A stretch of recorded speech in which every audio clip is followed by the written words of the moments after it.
Hi, my name is Stephen Rupp, editor for Super Chevy. We're here at California Speedway in Fontana, California for the 2018 Super Chevy Muscle Car Challenge presented by Falcon Tire. We've got some pretty badass cars back here. We have three events that we're going to be doing today. We have a road course here at the infield of the track.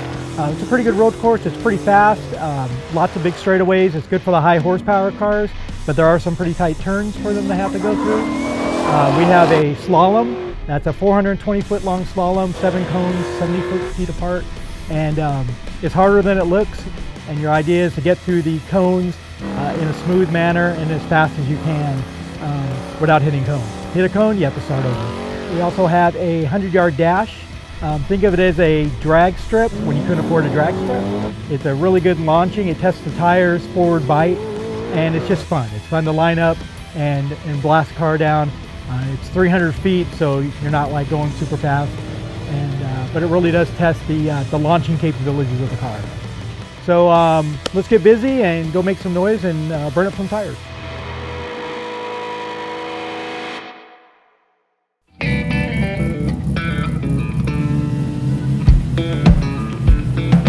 Well, the great thing about the Super Chevy Muscle Car Challenge is seeing our tires on some really well-built cars.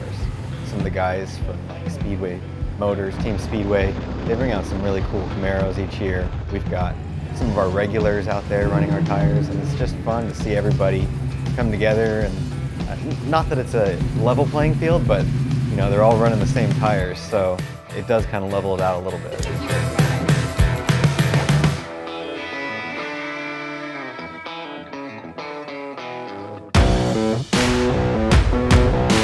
So when Speedway Motors asked me to drive Dave Wallace's car here at this competition, I jumped at it because I heard about this car. It's bringing a nuclear bomb to a gunfight, so I was really excited to do it. We don't really know how it's going to do. It puts out 980 horsepower, normally aspirated, so it's got a gob of power that you have to harness out there on the road course. I think it's going to do pretty good on the road course.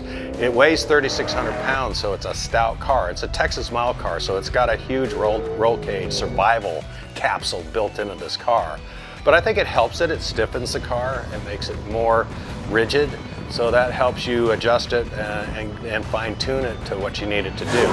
On the slalom competition, I don't know, we're going to make it as nimble as we possibly can.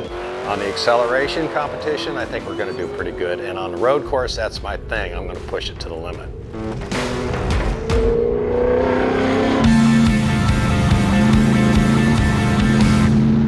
This is an opportunity of a lifetime, definitely a bucket list item. I really enjoy the multi-discipline events where you have the road course, you have the acceleration, the 100-yard dash, and then you have the slalom. It really gives the total performance of a vehicle.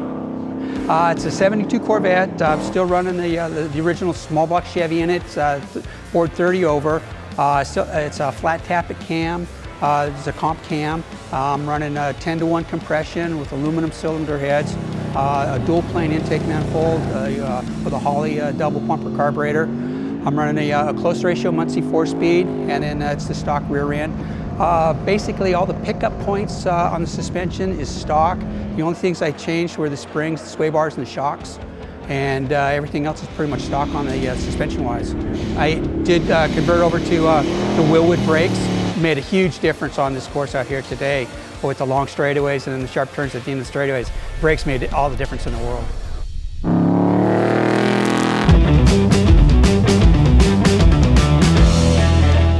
Really just an enthusiast all my life, Corvettes mostly, and always kind of just being into big motors, high performance. Never really got into the competition, always wanted to be a race car driver, but like one of those guys that sit on the couch and watch it and, you know, make you want to go work on your own car.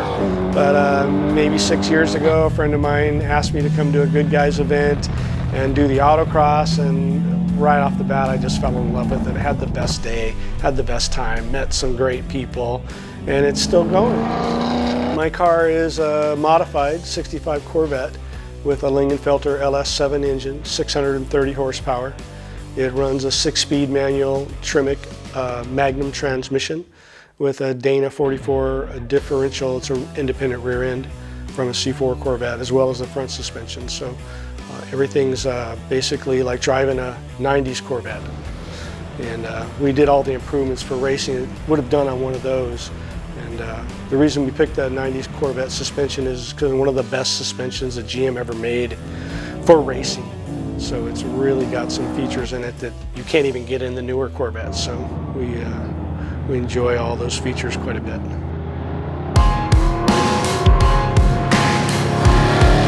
So I've gotten to know Steve over the last year at various events, and in getting to know him, he's gotten to take a liking to the car, and he told me about the event and what it was all about, and I wanted to come out and see how I stacked up against some of this stiff competition. So the car is a 1968 Camaro, started out as a stock body. Went to SEMA in 2016 for TMI Interiors. They did their interior in the car. Started autocrossing at that point in time, so I've only been really doing track days for about 3 years now. But in doing so, wanted to do more modifications, and things kind of got out of control. Started with a stock body car that was painted and kind of went backwards and wide body the rear quarter panels, put wider front fenders on it in carbon. The whole front clip and bodywork is carbon, the deck lid's carbon, the front seats are now carbon. Trying to get the weight down as light as possible, and try and get the track width proper and get as big a tire as I could underneath the car. So right now I've got the Falcon RT 615K Pluses, and this is actually my first time riding on these tires. I just ran the road course, and I'm actually impressed. The tires did great, and I actually just laid down my best time at this particular track.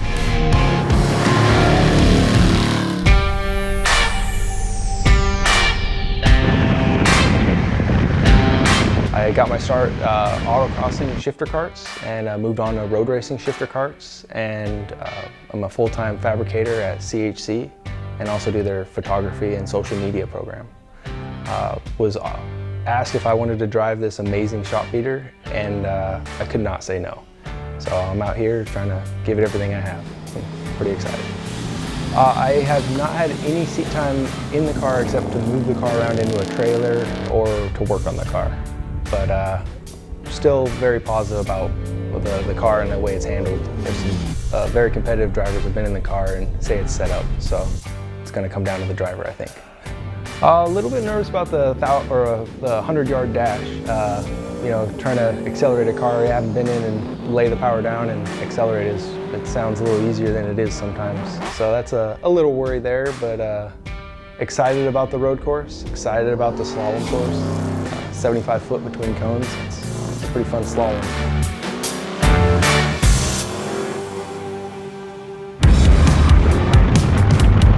So when I first got the call from CPP, I was really excited. I had known Super Chevy and the Muscle Car Challenge from growing up with my love in the sport. And so it was something I never really thought that I would have the opportunity to compete in. I mean, this is such a cool platform, so many people want to be able to drive something like this. Classic cars with some very cool performance mods to make them feel a little bit more modern, but they're not trying to pretend to be anything that they're not. They are, race-prepped classic muscle cars. We got pretty lucky here at the slalom. We had a good showing. I gotta be honest, working at the racing school, that's our warm-up exercise. So I've done a slalom every day for my life for about 2 years. So I got a little bit of of an unfair advantage in my opinion. But no, it was really fun. It actually helped us a lot as far as developing our vehicle as well, and so it taught us a lot.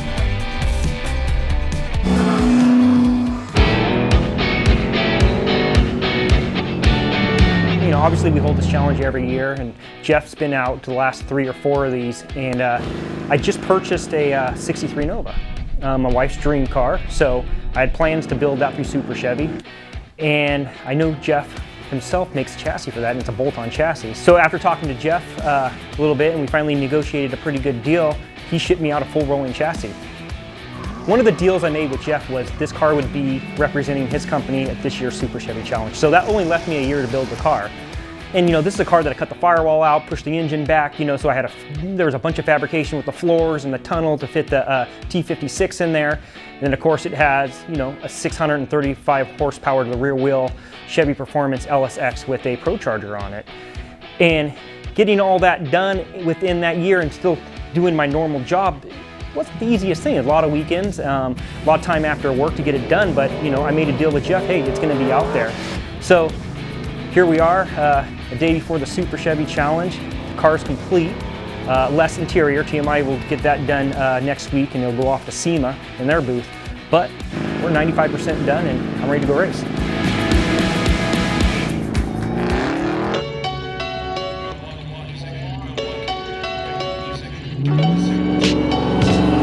I've had it since '97, daily drove it, crashed the front end twice. Car sat for about 6.5 years neglected. And then I drove my friend's Impala for his wedding. After about 2-3 minutes, just feeling that old steering wheel and the creaks and cradles, I just had to have my car back. So about 2 weeks later, just started working on it. And then it was like 2004. Went for a ride along with Rob Bird and the Racing Birds. Autocross, went for a ride along, and 2 months after that, car completely changed again. And now I'm just racing and autocrossing and being on her. It's a small block Chevy 350. It was built by Mark Restivo. Mild cam, heads. It's got full Hotchkiss suspension, sway bars, upper A, lower A arms. I'm running Falcon tires. They were one of the first companies and just people out there. When I was asking questions before I even started racing, just giving me pointers and tips. A lot of the people that run for Falcon. And then I picked up a sponsorship, my friends from Los Angeles Cerakote. We did the full ceramic coating on my headers, my full engine. And just from there, just everybody she's got her own little attitude. People just love it and yeah.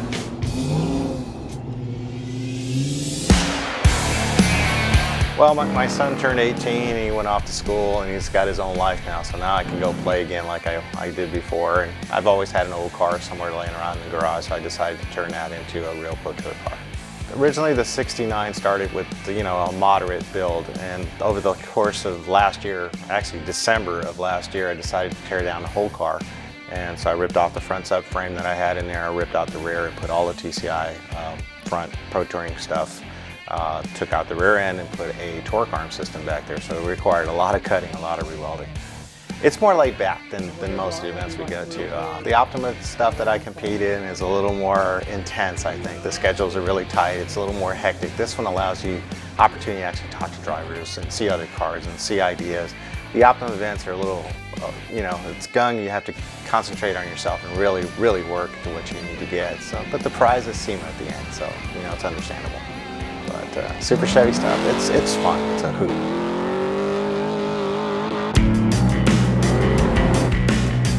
Well, it seemed like Steve had a car, but didn't really put the whole thing together to find a driver. And I know that one of the important things about having a baseline car for an event like this is not having a real pro drive the car, but also not have a real novice drive the car. So you want to have someone that's going to go down and put down a baseline lap and be pretty consistent about it. And since I've known Steve for so long, he knows my driving background. And I'm not a real fast guy, but I'm definitely not a really slow guy. So I think that the car being in a stock trim, it was a 2018 Camaro 6th Gen SS1 car. That car and me, it was just about perfect to set the baseline.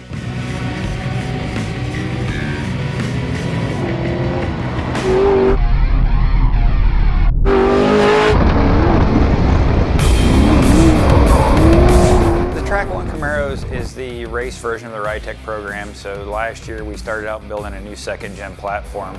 It's the first car that we fully digitized the car. So we scanned the whole car and built the car in computers before we ever built the first part. With today's technology, you can hand scan the car and pick up all your pickup points and take all the guesswork out of it. So we literally built the parts all out of the computer on the table and bolted them to the cars, and it was a success. Probably the biggest unique factor in the car is it's on the Instinct shock program. So we have fully active shock dampers on the car. So everybody else here, you know, has a passive damper. You kind of have what you want, or you make adjustments between run, where ours is all electronic based. So, you know, between a G meter and the velocity, the forward, backwards, left, right of the G meter, it changes our shock. So, you know, they can make like 6 changes in a very small period of time, you know. So, as we say, you've hit a pothole, but I think the shock react can make like 6 changes in that amount of time. So this is a little bit different than what most people have, and it's pretty new technology, but we're trying to adapt it to the old cars. Well, you know, I told Ken and the guys, you know, we need to pick it up, and so we ran a 15.0. I got on board so I could see it, and we were coming around for the last lap, and I got into the sweeper, and the car just stepped out. And I thought to myself, that was really weird that the car stepped out, and I looked in the mirror and I could see the flames, and I knew that end of the track there was a lot of grass, and I knew where the fire trucks were at the end of the other track, so I ran the car at full speed down the straightaway. Made the first turn because I seen the fire trucks coming at me, and I turned and I pulled the fire bottle. You know, one of the things that a lot of guys look past in our series is safety. I was in that car, full fire suit, full, you know, all flame, Hans device, the car's got a fire bottle on it. Fire bottle's $500. So $500 kept a $250,000 car from burning to the ground. I pulled the bottle, it bought me, you know, the first few 30 seconds till they got there and knocked the flame down. And when they got there, they finished putting it out, and I was able to open the trunk and make sure it was all extinguished. So, you know, it sucks we hurt the car. We'll fix it and be back to the next event, and life goes on. But, you know, we just got to remember, you know, what we do, you got to remember that safety comes first, and we had all the proper gear today, so I'm happy with that to walk away without being hurt. I'm a little sad the car's hurt, but it'll be all right.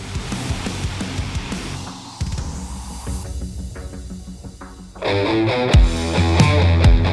have a 67 Chevelle, big block car. Wasn't an original 396, but it has all the badging, and it's a clone basically. Got Willwood front brakes, gear star trans. Like I said, a ZZ454, the GM Performance deal, 750 Holly. We put full QA1 suspension on it, and it's, like I said, for a day, you know, it's something that could be used as a daily driver. I drive it a lot. I drive it to good guys shows and stuff like that, and local shows around town. Getting ready to go to Scottsdale in November with it. To come out here and be able to drive it out here is pretty cool. Pretty impressive, the bolt-on aftermarket stuff, you know.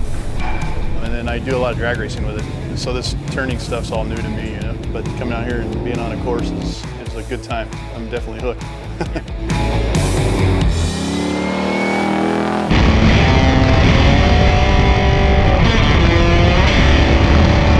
The thing about my Camaro is I still consider it a true pro touring car. It has air conditioning. It can, you know, be driven on the street comfortably. I drive it a lot. So yeah, the Muscle Car Challenge is interesting because it's invite only, and you don't, you know, necessarily hear who all the cars are that are invited. So you begin to hear rumors on social media about who's going to come, and so it's kind of a mix-up each year as to whether a lot of talent, or at least known talent, shows up or not. This year there was a lot of really fast drivers from Southern California and around the country. So I feel like there was a pretty high bar this year, a high level of talent. The events themselves, I think the slalom is a thing that not many people do. Slalom as long as you do the Muscle Car Challenge, so that's a little bit of a technical, unique feature. The road course obviously is a lot of fun, probably everybody's favorite element.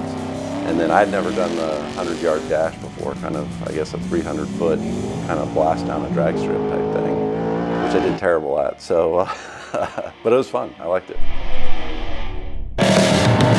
It's 20 over 350 bow tie block.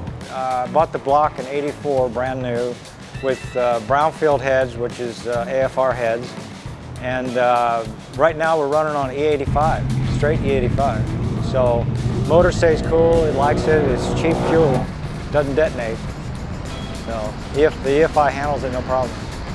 Oh, it was a lot of fun. I mean, you know, when you're slamming into a corner at 100 miles an hour, you better have it together. and I've run that car before out here, and did pretty well against some of the other guys. But the last time here, the ring and pinion blew out, so that wasn't too good. But I'm really enjoying the road course a lot, you know. And this morning I had a rocker come loose, and luckily I caught it before I went out. I had to take the valve cover off, fix the rocker, get out there, and I was kind of bummed because my session was the first one, you know, and you always hate the rush for the first session. So. but it made it.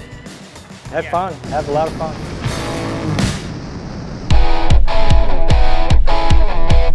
I kind of started out with the idea that I was going to do a lot of these things myself, and I blew the clutch up at one point when, you know, just because it was old, and that was it. That was kind of the downhill slide, if you will. You know, well, I'm not going to replace the clutch because that'd be a waste of money to do it later again. So my philosophy was, well, I'm going to start saving up money for putting a Detroit Speed and front and rear and do all these crazy things that I keep seeing on the magazines and on TV and stuff. So, and we got to the point where my wife kind of pushed me over the edge and, you know, talked me into doing it. And so she's like, either get off the pot or you know, do something, you know. So, and I did, and that was, and here we are today. So when I started this whole process to build this hot rod, I never wanted or had any aspirations to come and do an event like this. So for Chris to come to me, my builder, and go, hey, what do you think about going to Super Chevy Challenge with Falcon Tire? I'm like, yeah, sure, that sounds awesome. But I never really, I mean, I've read about it, seen you guys on the videos and things like that, but to actually be here, it's like I jumped into the magazine, jumped into the TV set, and I'm living a dream right now. So it's crazy, absolutely crazy.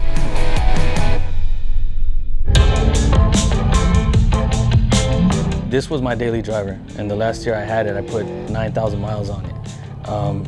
I was involved in a traffic accident, and so the car now belongs to Frank Herrera of One Off Ride's garage, and they just completed the rebuild just this week. But it's still a daily driver, no roll cage. If anything, we added weight to it. We put AC in it, power seats, sound system, and it is a true street car.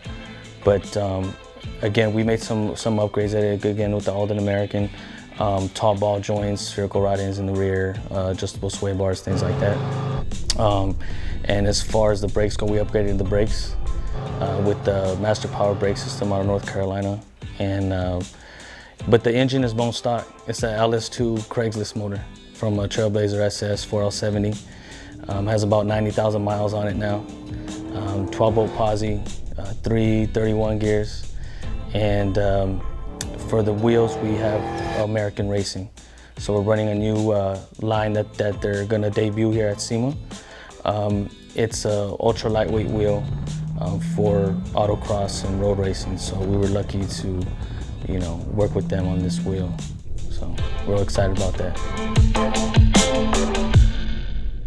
Hey, thanks y'all for coming today. You know, I think it went really well. Everybody went through. We had a couple little hiccups with a couple cars, but nothing that can't be fixed. We added up all the points. Just so you know, the way we work it, first place gets 20 points, second place gets 18, third place gets 17, 16 down the line. We think first place should get a little something extra for first place. It's worth something. It was really close. The difference between first and second place was 1 point. The winner won the slalom and the road course. Got his ass kicked in the 100-yard dash, but it didn't matter because he won the other two. Second place did solid on all three events. Came down to, like I said, 1 point. The winner, well, second place, Efren Diaz. So Efren, you're close, one point. And I think we all know who that means. First place is Chad. Come on up here.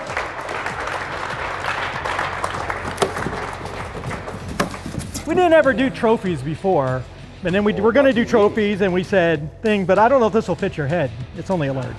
Not now.